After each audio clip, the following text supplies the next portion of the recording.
In this video, you'll be learning about this topic.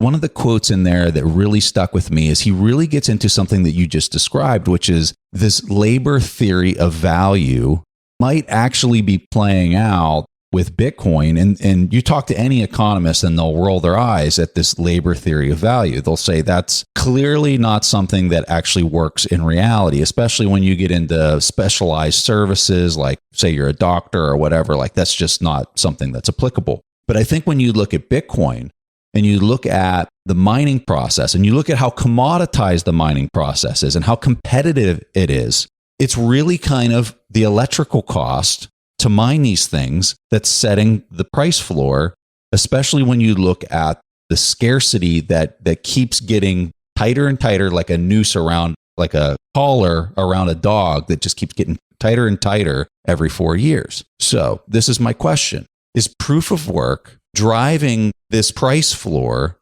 because of the electrical costs that are associated with the flow of Bitcoin that's being dropped into the market and how much tighter it gets every 4 years?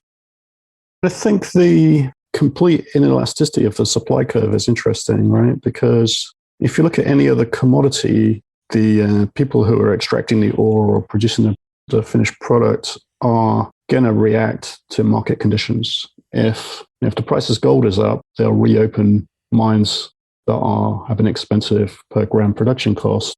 They'll work shifts. People will recycle, reclaim gold from electronics, and everything will ramp up to the max. It takes the edge off the price increase a little bit.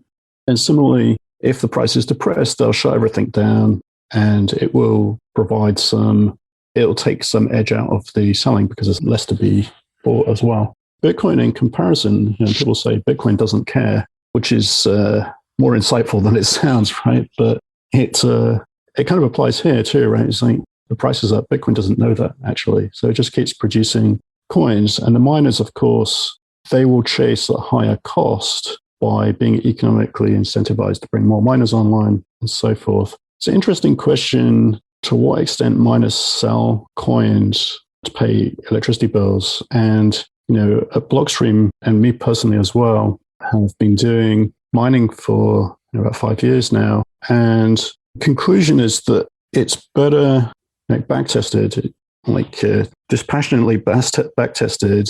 It's just a better financial strategy to hold the coins and not sell them. People will say, well, how could you do that? Where does the money come from? And I say, well, look, you're about to invest some dollars in mining. Some of that's going to go into equipment and some of it's going to go into electricity. So if you've got $100,000 or $1 million, calculate the ratio between the equipment and the electricity you'll need to run it for 3 years. And instead of spending all of your money on miners and then saying, oh no, I have no money left, I'm going to sell the coins to pay for the electricity, you're better off to mine at, let's say, half the size, where you've got half the money set aside to pay the electricity bills. And you can talk about more why that is, but basically, I think that mining has some downside protection as compared to buying. So buying and holding is very sensitive to the entry price, and that catches new people. They look at the price and think, well, I've been hearing about it. It's in the news again. I want to establish a Bitcoin position,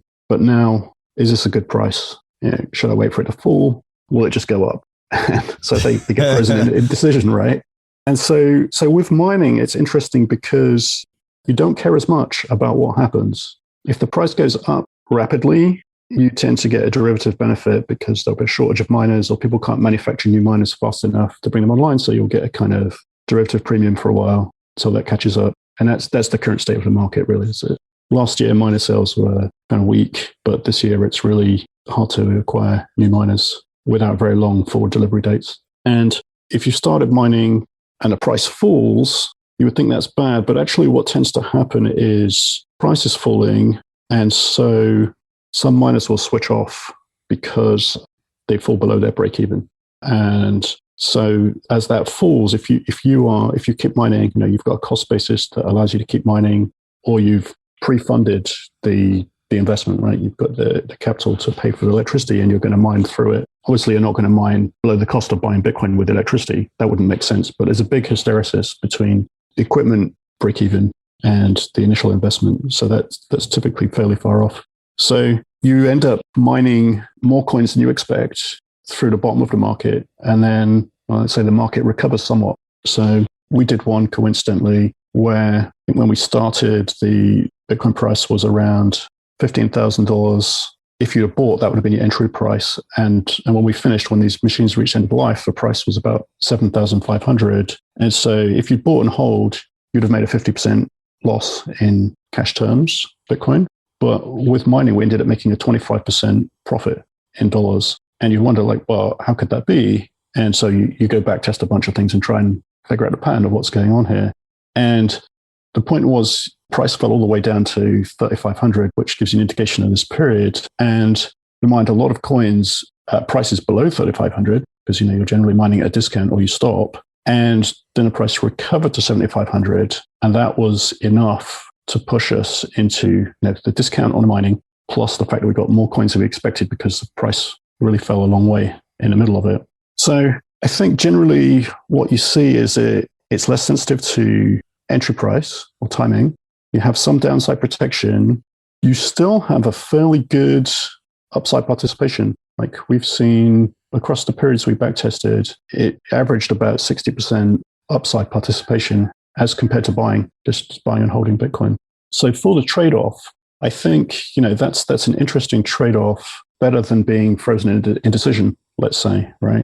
For people who are new to Bitcoin or looking to establish a position.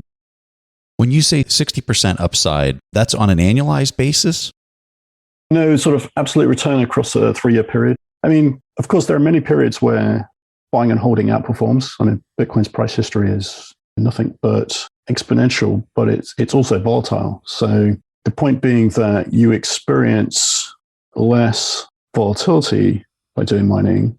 And there are people, you could say, well, look, Bitcoin has performed well over all 3 previous X year periods, right? And that would be statistically the case, but that's still unnerving prospects for people who are not used to Bitcoin, haven't adapted, right? I mean, we've both, participated in different conventional markets, and there's enough volatility in those, but Bitcoin at times takes that to a whole different level, right? So I think that the reduced volatility of mining versus buying and the prospect that there's downside protection and some upside participation, go a pretty reasonable upside participation at 60% statistically, is something less scary than full Bitcoin. Of course, some people would, do a mixture. And other than newcomers who don't have a Bitcoin position, the other type of investors we've seen be interested to do this are people who actually are very deep in Bitcoin, almost felt overexposed to Bitcoin. And so they had some dollars and were interested to do something Bitcoin correlated, but with more downside protection. And so that made sense to them as well, but for a very different reason. I think another reason to do mining is, as we were talking about earlier, Bitcoin gets some of its value from being permissionless and decentralized. And so if mining becomes too centralized, that could expose it to governance-like risks, right? And so I think if you look at the Bitcoin market cap and you work out what it would take invested in mining, what percentage of that it would take to, on an individual basis or on a whole system basis, it's only a couple of percentage points of the, let's say, 1 trillion in market cap as composed to a handful of billions in mining equipment and electrical spend. So, one approach, and that was my personal philosophical point of jumping into doing some mining on more than a hobby basis myself, was, well, maybe I should be part of the solution and operate some of them. I mean, not physically hand-on, but, they're my miners, so I can say if something dramatic is happening, I can instruct the service provider, look, I want you to do this with my miners, and they're going to do it. That's an interesting point. And I just want to kind of summarize, especially for a lot of the finance and investing types that are listening to this. In short, what you're really getting at is this is giving you a better Sharpe ratio by investing because you don't have as much volatility. And you're saying that over a 3-year period of time, you have demonstrated through back testing, which doesn't necessarily mean it's going to be what it is moving forward, that you've had a 60% outperformance. So if you're having less variance in your price, you're having an outperformance, that's going to give you a higher Sharpe ratio than if you would just buy the underlying. And that's something to be said. because when we look at the Sharpe ratio on Bitcoin, and I know the Sharpe ratio I've looked at is over 4-year periods, but it has literally outperformed everything every financial asset on the planet over the last 10 years, Right. which is something to be said. So that's a really interesting stat. Well, I mean, I would say what you said is accurate, but I would emphasize that the expected return is lower by mining, but the Sharpe ratio measuring the trade-off between investment return and volatility, it has reduced your volatility by more than it has reduced your return. Yeah. And maybe that's attractive to some people, or they'd like a little bit of a lower risk.